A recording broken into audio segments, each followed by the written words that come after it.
If you've been listening to the Eat More Carbs podcast, you know that Reilly and I are both in our running era. To make sure that we're properly fueled for training, we're using both carbohydrates and 2 Before. 2 Before is an all-natural pre-workout designed to enhance athletic performance through the benefits of New Zealand blackcurrant berries. Studies have shown these berries to increase vasodilation and prime the body to kickstart muscle recovery. These antioxidant-rich berries have a sweet and tangy flavor and will level up your performance and recovery. Use code Reilly for 20% off 20 packs and multi-serve packs online at 2before.com. This is the Eat More Carbs podcast.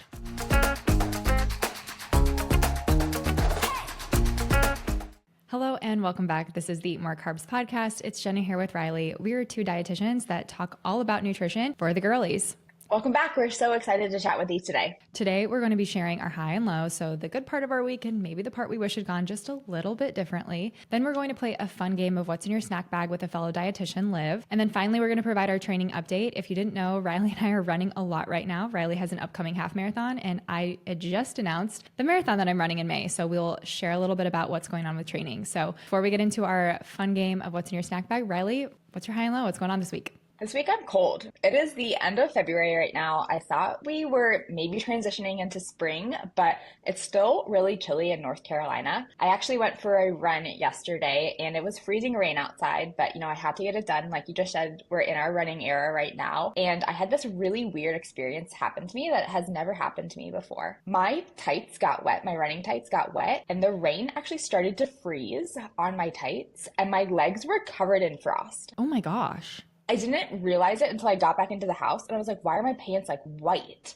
And it's because they had frosted. I didn't even know that that could be a thing. I didn't either, but that's what happened. I don't know. If you are listening and this has happened to you, you have to let us know because I have played an outdoor sport my entire life. I've always been outside and I've never had this phenomenon happen. So I don't know if it was maybe like the tight material or something. You just have to let me know. Do you have any tips for runners who are running outside in the cold right now? Because I live in Arizona, I don't really have to deal with that as often. So is there a gear or a piece of running equipment that you're like, this has helped so much in the cold? I love the hand warmers, like the little things that you, like the hot hands, they have a ton of different names, but that has really changed the game for me. We actually share them, Robbie and I, he'll go and use them when he runs first thing in the morning and then I'll use them a little bit later, but it's just something that I never really thought of, but they're just I don't know, it just changes the game when your hands are warm. Yeah. What about your high? What's going on this week that's been good? Recently, I started this new thing where I celebrate getting my period every single month with getting a new audiobook. So along with running right now, I'm definitely reading a ton of books. I've always loved to read, and this is something that I've really kicked back up the last couple of years. So I have Kindle Unlimited. I'm a member of the library, but I love also doing audiobooks so I can listen when I run and when I walk. I have been celebrating each month with an audiobook, and I'm on my period, so I was able to get a new audiobook I'm really excited about. I started a new series. It's called Spark of the Everflame, and I was able to get the second book in that series because I got my period. I love this. This is so fun. Is this another fantasy series, or are we venturing into different genres? I recently read Onyx Storm and I had a book hangover, but I knew that this was coming, so I have saved this fantasy series to be prepared to help me get over my Onyx Storm hangover. So I'm still in the fantasy genre right now. Okay, I have to share this because I know that I shared a couple weeks ago, maybe more than a month ago now, when you had shared that you were reading Onyx Storm or that maybe you had finished it, you were in your reread already. And I was talking with a client the other day and I mentioned something about the book series and she was like, I haven't read it yet either. And I felt so seen because she and I just bonded over the fact that we weren't super caught up in that yet. And then we just launched into this whole conversation about what books we were going to read. And then we both decided we were going to read it together so that way we could chat about it. So I have a reading buddy to help me through this. So I'm hoping that helps me get to the end of the series. I know I was said I was going to do it to chat with you about it, but now I have an accountability partner through my client. So now I definitely have to read it. That's super funny. I feel like I forced you to read books. So now you're forcing your clients to read books. So we're just, we're making all the girlies read. It's all good things. It's all good. I mean, all the books that we're reading have strong female main characters. They're about female empowerment. They give life skills. I mean, I know that they're silly and they're for entertainment and there's a romantic piece to it, but there's a lot of like life stuff and important lessons in the book. So I'm not opposed to it. Can always take a good takeaway. How's your week going? Hopefully the weather is better there than it is here. The weather right now is like the perfect time of year. It's so nice. So I really can't complain about like good or bad weather because it's always consistent here. That's the one thing about Arizona. Like in the wintertime, you know, for the most part, you're going to have a sunny day that is between like low 60s to like mid 70s. And that's pretty consistent. And then in the summertime, you know, it's going to be 110 every day. So it's very consistent. You know what to expect. So I feel really fortunate about that, which also makes training outside really easy. I don't do super great running on a treadmill. So I feel very fortunate for the weather right now. That could probably be my high, but my low, as I've shared before, I recently moved into a new home, which is great. We love that. But the room that I am recording in doesn't have a lot of furniture in it and is quite a bit bigger than the room I used to record in when I lived at my previous home. So I was trying to think of ways that I could like help with the echo that I'm getting because it's just a bigger room. And I was like, I will like make some curtains right before we hop on to record this episode. I don't know like what I was thinking. I don't know. So I grabbed like an old blanket and I was like, I will just hang this on top of the blinds. It'll be no problem. It'll help with the sound situation and we'll be golden. Like perfect. This is like 3 minutes before I'm supposed to be on to record this episode with our guest today, Liv. And I go to hang it up and the entire blind structure just comes right on down. I'm going to have to like take a picture and show you because like on top of my bookshelf now, there's like blinds and like the thing that goes across the top of the blinds. It's just in a pile over here because I was like, I'm not getting this back up in 2 minutes. Like that's not happening. Like poor choices were made in a panic moment this morning. So do not be me. Do not make rash decisions when you're like, this is going to work. That's not smart. The things that we do for the Eat More Carbs podcast. No kidding. I think my high though is just going to be, I think I've shared this before, but I'm trying to like eat fish at least one time per week to help get in some different nutrients, to help with a different protein source. Like we love variety. So I've been trying to do that. And I think I came up with like a fantastic new like marinade for my salmon. If it comes out like again, like I feel like sometimes like the first time you make something, it can be a fluke of like it tastes good. So if it comes out tasting good again, I'll share it on my Instagram on my like meal prep Mondays. I saw you were doing like a salmon bowl on your Instagram. Yeah. I had to stop on my way home last night because I was like, I'm refusing to make this without all of the proper ingredients. Like, could I have done it without the edamame? Yeah, probably. But I was like, no, I want it. It just elevates it. I feel like you cannot skip. Actually, I was going to say like, you can't skip the edamame. You can't skip the avocado, but you can't skip the rice. So like, you can't skip anything. Right. Yeah, exactly. So you just have to have all the components, all the pieces in order for it all to come together. Today, we're going to be playing a game of what's in your snack bag with a fellow dietitian who's going to share a little bit about what she loves, what's always on hand for her. So that way we can get another perspective on things that dietitians always have on hand for snacks and things in our house. Hope you enjoy this episode with our friend Liv. Liv, welcome to the podcast. Hi, I'm so excited to be here. Thank you so much for taking some time to chat with us today. I know Reilly and I are both really excited to kind of chat all things nutrition. Before we get into some of our fun questions for you, do you mind sharing just a little bit about like your journey to become a dietitian and like who you are? Yeah, for sure. I think with anyone becoming a dietitian, there's some kind of aspect of nutrition that they've always been interested in. So whether that's just like food in general, like I love trying all kinds of different types of food and always was like the snacker growing up and just like always like trying to cook things in the kitchen. And really, I think the idea of making this more of like a career choice really changed for me in high school. Whenever I was a high school athlete, I played field hockey and trying to just understand how, nutrition impacts my performance and how to kind of get that leg up on the field to, maybe take those next steps towards playing field hockey in college. And then also my mom actually was one of the people that was always doing some kind of diet, and that definitely like affected me. And she also ended up doing bariatric surgery and going through that process while I was in high school. And so she was talking about how she was meeting with a dietitian and like recording her food and all of those kinds of things. And so she kind of took me along in that process because I was very curious and thought it was so cool that she was getting to talk to someone and work with someone more one-on-one with nutrition. And I was like, I think I want to do that. So then fast forward, that's kind of why I went to college for nutrition specifically. And then that's really evolved over the years of what I kind of am doing. Obviously, now I work one-on-one online with different athletes, different women, helping support them with their nutrition and fitness. But that's kind of how I got into it. I love that. I think we talk to so many people, and Reilly, you can correct me if I'm wrong, that have at some point in their life either had like a really positive or sometimes an even like very negative interaction with a dietitian or a nutrition professional. And that has kind of sparked the interest of becoming or, starting a career in nutrition. So it's interesting to hear that you are another one of those individuals that like had that interaction at a young age and was like, I think I want to do that. Yeah. For sure. No, yeah, it was definitely something that I really enjoyed. And now, like looking back at like the evolution of my career so far, I've been a dietitian for about 6 years. The first job that I got as a dietitian was in a medically supervised weight loss facility. So we had nurse practitioners, we had personal trainers, and us as dietitians. So we were kind of working all as a team to help our patients lose weight. And so some of them were going through a bariatric program through the hospital that we worked with, like closely partnered with. And then some people were just coming in and just meeting with us and would just go more of the lifestyle route, which is great. So that's kind of how I started, which is interesting because I did have that background with like kind of understanding my mom's journey for herself. And then now have kind of positioned myself working again with more athletes and women specifically. So that's kind of,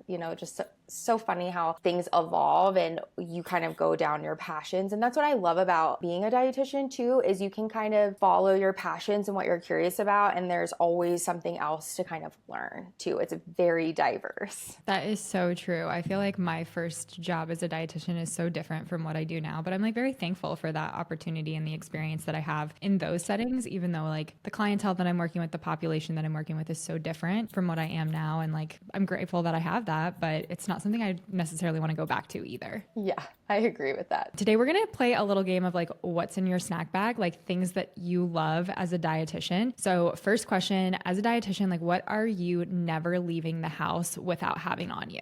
Oh, definitely not leaving without my water bottle for sure. I'm literally sipping on my water 24/7. I even tell my clients when they're struggling with drinking their water, I'm like, treat it like a baby. You wouldn't leave a baby unattended. So just take it with you and make sure you're attending to your baby throughout the day. Don't just take it with you and then, not talk to it or anything like that, right? Like sip on your water all throughout your day and as you're going throughout your lifestyle too. Do you have a go-to water bottle? I love the Hydro Drug Travelers, the 40 ounces. I love them. They're cute, they're colorful, but I also find myself coming back to my Hydro Flask. That's what I'm drinking out of today. And then sometimes, people give you cups as gifts, so then you just want to like change it out every once in a while too. So I don't necessarily have like a go-to. I definitely try to mix it up. It just kind of depends. Love that. What about in your pantry? What do you always have stocked in your pantry as a dietitian? Lately, I've really been on the dried fruit kick. So I just find that it's really easy to just grab some kind of,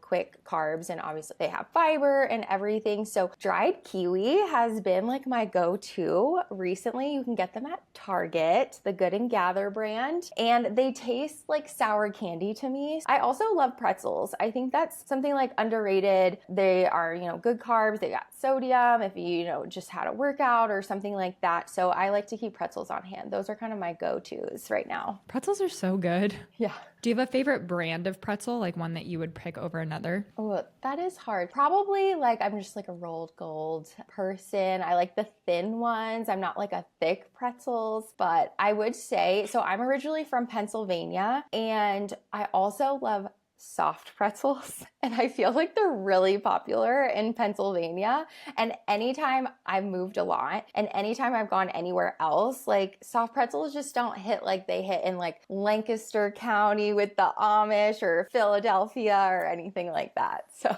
okay, I have to ask then, Trader Joe's just came out with like a soft pretzel and everybody's been raving about it. Have you had the opportunity to try it? I have. Actually, literally 2 weeks ago, I got them. Give us your review. As the soft pretzel expert, what are your thoughts? Okay, I think that overall they have a really good like texture, like softness. They're not like too doughy and they're not like too hard. I feel like Super Pretzel brand is like really hard and I don't love that. So like I would never get those. I think they're missing like the buttery aspect to like a fresh soft pretzel. So I mean, if you're making them at home because you can like put them in the oven to like heat them and like add the salt if you want to do that, I would next time I kind of just follow the directions just to see how it would taste on their own. But I would maybe add just like a little bit of butter whenever I'm adding the salt instead of like using the water to make it wet and the salt stick to it. Okay, I love this. We have the advice from a pretzel expert on how to make the Trader Joe's pretzels even better. What would you give them, like 0 out of 10, 10 being like the best Philly pretzel you've ever had, 0 being like the worst one you've had? I would say like a 7.1. Like they're definitely good if you want a soft pretzel at home and you don't have to take like all the time like the Annie Ann's pretzel box kits or whatever that you can do at home. This is just a lot of work. So if you don't want to do that, these are like really quick and actually taste good. So I would do that. Okay. I feel like I need to try them now. Yeah. Okay. What is always in your refrigerator as a dietitian? Okay. Lately, I've had the Chobani complete drinks in my refrigerator as like a quick go-to protein, yogurt on the go. I can just grab it and run out the door if I need to. So love to have those on hand lately. Some kind of fresh fruit and some kind of vegetable is always in there. And I usually have some kind of prepped protein source as well. Those are usually my go-tos that are just like always in my refrigerator. I feel like that's such a good like balance of everything that you just gave. What is your favorite like prepped protein that you have on hand? Like what's the easiest for you? What's the most convenient? I'm pretty basic. I really just do like chicken on a regular basis. I personally don't get tired of chicken. I will throw it in the crock pot. That's probably like the easiest thing for me. My fiance prefers to do it in the air fryer. He kind of was like, oh, you did it in the crock pot this time, but I'm just like, it's literally so easy. And I'll just do it with like some salsa and some seasonings, call it good. And that's usually just like an easy prepped protein option for me. I actually did this last night. I did it with like buffalo sauce and I made like little buffalo sliders. So that's just another easy thing to kind of throw in the crock pot and get that like shredded chicken. Shredding it up is definitely key. I just think it's a lot easier to eat and then you don't have these like big chunks of it. And it's like you can use it so many different ways. Yeah, no, exactly. That's what I like too, because sometimes, like you were saying, Reilly, about the buffalo chicken, I will just do like baked potatoes in the oven and then I'll just like kind of like load them up. Sometimes I'll throw broccoli on it and then like the buffalo chicken or barbecue chicken or whatever it is. And it's so easy where you can use it for tacos or a wrap or throw it on a salad or a, power bowl sort of thing. And it's definitely very versatile. And then you're not eating the same thing all week, but it's easy and it is kind of similar. Yeah, and it takes like the cooking a different protein every night kind of out of the equation, which sometimes I think is the most like daunting part of like putting together a meal in the evening, because for me, it usually ends up taking the longest. So I love that the prepped ahead of time, like in the freezer, in the fridge protein source. Speaking of freezers though, what do you always have in your freezer as a dietitian? Okay, we are an ice cream lover household, so I will say like there's always some kind of ice cream. I really have been loving the frozen like true fruit bites lately too. That's like really nice. I'll just grab a couple of those and that's great. Also then when it comes to like protein options, I would say I have like the Just Bare chicken bites. Love those to throw on a salad or something quick. And then actually recently when I was at Trader Joe's, I got their turkey meatballs and those are actually really good. I don't know if you guys have ever had them. That was the first time that I had gotten them. And I've been loving just I'll throw a couple of those in the air fryer and then just have whatever other veggies or carb I have and just like make a bowl out of it. Reilly might laugh at me over this one, but I don't know if you remember this, Reilly. I used to bring the Trader Joe's turkey meatballs like almost every day for lunch during our internship because it was one of the few protein sources that like I could afford because my sweet mom used to send me Trader Joe's gift cards. I love those. They're so good. Yeah, it's surprising how good they are. This is obviously a very dietitian thing to say, but their protein to fat ratio is good because most meatballs I feel like are like you basically get the same amount of fat to protein. So there's a Korean type like spicy sauce at Trader Joe's. It is in the bottled section. That is so good with those meatballs. I'll have to look what the exact sauce is, but it is like the easiest combination of like sauce meatballs. Highly recommend. Okay, I would love to try that. Definitely let me know what it's called because the next time I go, I like to get their sauces. Their red Thai curry sauce is also a favorite of mine that I'll just throw with chicken and veggies and rice and call it like easy meal. Okay, I had a favorite sauce from Trader Joe's. This is turning into like a Trader Joe's like promo episode, but like no one is surprised. They had like a honey Aleppo sauce like years ago. And every time I go, I look for it and they don't sell it anymore. And I'm so mad. So if somebody from Trader Joe's or if somebody listening has a plug to Trader Joe's, like please bring back the honey Aleppo sauce. Thank you so much. Oh my gosh, that is great. I feel like Trader Joe's is one of those companies though that like definitely has someone taking in like all of the requests and the feedback, because I know that there's like petitions that you can sign to like get a Trader Joe's in your area if you don't have one. As a dietitian, what would you say that like your top tip is, or maybe like your motto as a dietitian, like something that you want all of like your clients to know working with you and things like that? Like what would that be? Yeah, I would say that snacks help. I literally actually have shirts that say snacks help and like my business on them, because I am so passionate about the fact that snacks just get a bad rap. If we're being honest, in the diet culture world, it's like, oh, I'm trying not to snack, or like I'm snacking too much in the evening. And then people aren't fueling themselves properly throughout the day because they aren't packing snacks with them when they have really busy schedules. So that is my one thing that I try to kind of help people re-understand, like what are good snack options that they can take with them on the go when they're running errands, when they have long days, all kinds of things. And especially working with athletes, helping them get all of the fuel that they really need to. If they're only eating 3 meals a day, those meals are going to be huge. And then second of all, just like having the right nutrition at the right time so that they feel energized for the different workouts and performance aspects of things too. So I love to tell people to eat their snacks and to drink their water too. That was something I used to always say. I recently moved to Wyoming and I was living in Florida before that, so it's a big change.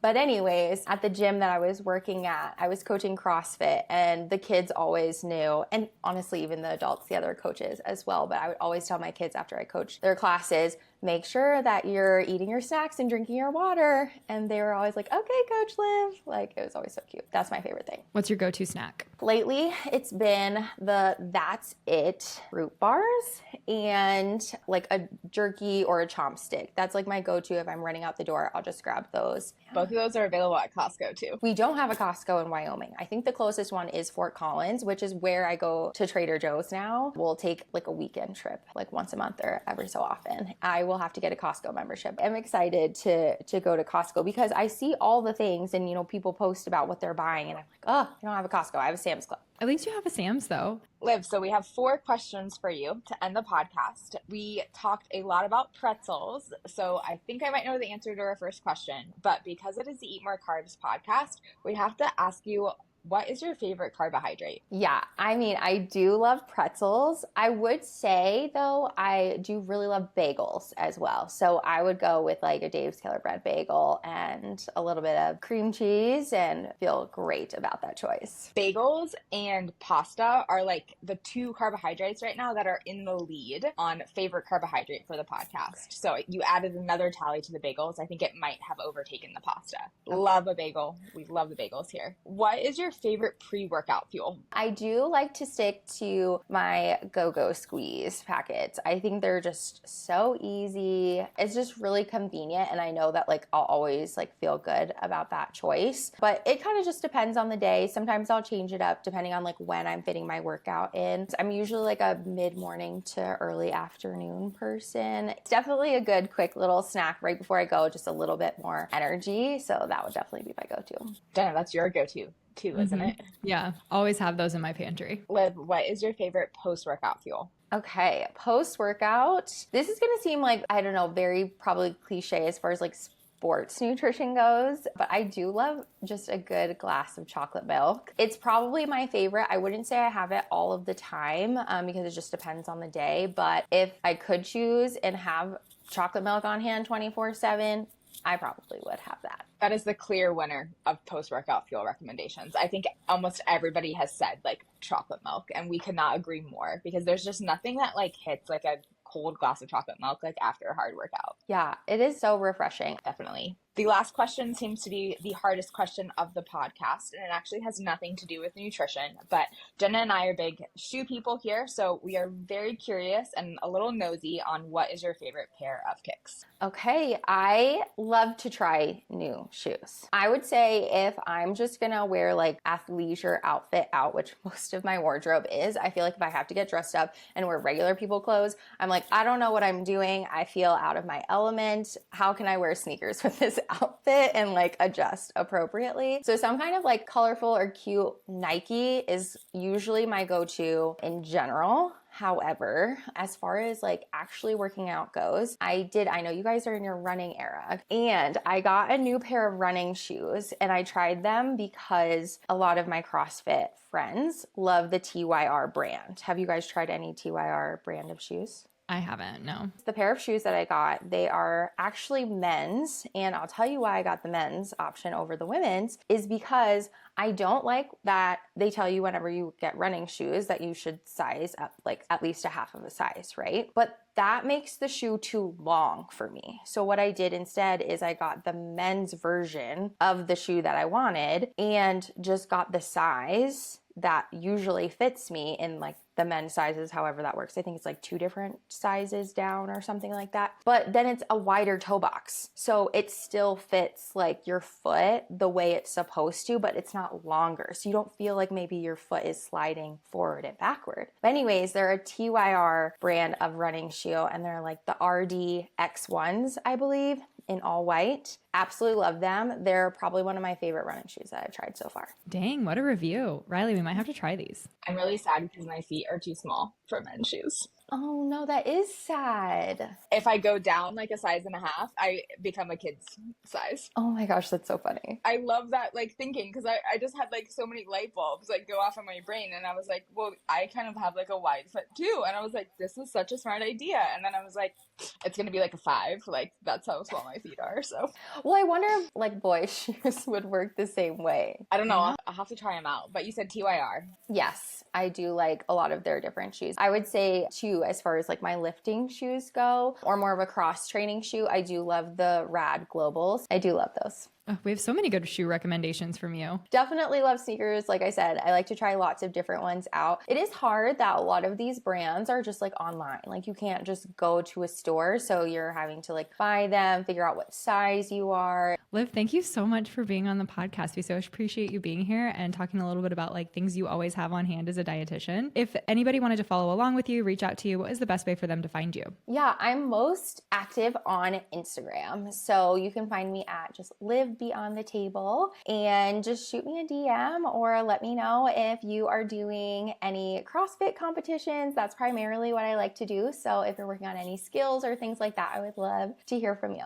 We're going to leave all of Liv's information in the podcast show notes. That way you can easily find her and reach out to her. Now that we have gone through a full Trader Joe's review and talked all about our favorite products and things that we always have on hand, Reilly and I are going to be sharing our training update. We've both started kind of getting into our running era. This point in time, Reilly is like, my gosh, just a few days out from running your half marathon. And I am also not too far out from running my full marathon in California in May. So Reilly, what's going on with training this week? What does training look like? What are you feeling? How are you feeling about your upcoming race? I'm really excited about our upcoming race. I've shared before that like it's more of like a party pace. Like we're really excited to just go and run and hang out. We're going to be running through DC, which we both really like. DC, Robert, my husband, and I are going to be the ones who are running, but we both really like DC, and it's just going to be fun. Like a lot of people dress up like the old presidents. So there'll be like Abraham Lincoln's like running around and all of that stuff. So still training, you know, I have my longest distance, my highest mileage this week. So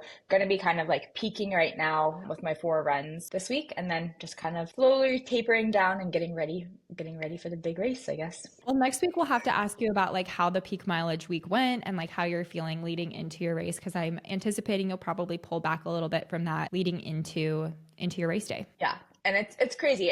I have run so many halves in the past, and the training for this one just like feels so different because I've usually taken a long break in between races. And this race has been like 5 months between my last one. So it's been nice to kind of like just continue training because, I wasn't overtraining and underfueling and just completely sick of running. It's so great when it works out that way. It makes training so much more enjoyable. I love that for you. Do you already have a plan for like what you're going to do for fuel the day of the race? I am like a big gummy person. I've shared a lot about this before, but like I'm not really like an applesauce or a gel girly. I know when I start doing marathon training, just to get the amount of carbs that I need, I'll probably have to incorporate some gels. But right now, I'm really just focused on the gummies. And because it is like a party pace half marathon, I'll be able to, slow down and eat the gummies. I've also done so much practice with the gummies. Like I'm pretty good at like eating them and continuing on. So I'll probably refuel around like mile 3, mile 7, mile 10, and then placebo it maybe at mile 12 just to like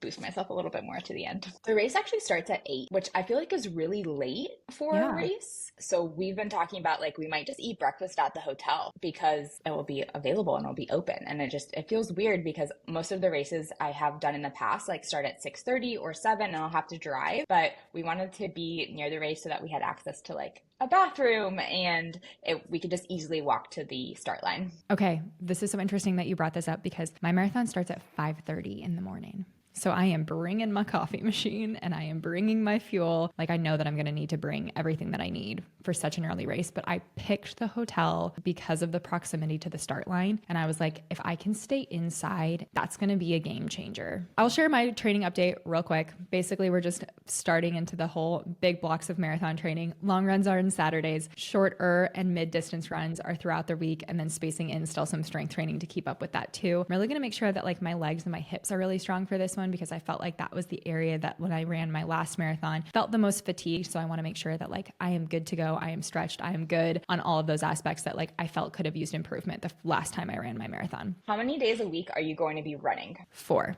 I think that's a great number. Thank you so much for listening to this episode of the Eat More Carbs podcast. Like we've said so many times before, Reilly and I wouldn't be here without the support and the listeners that we have on this podcast. So we so appreciate you being here. If you have questions for Reilly and I, you can always find us on Instagram. You can find Reilly at easy.sports.nutrition. You can find me at jenna.fisher.nutrition. Thanks again for listening. Please make sure you rate, subscribe, and review. And as always, remember to eat more carbs.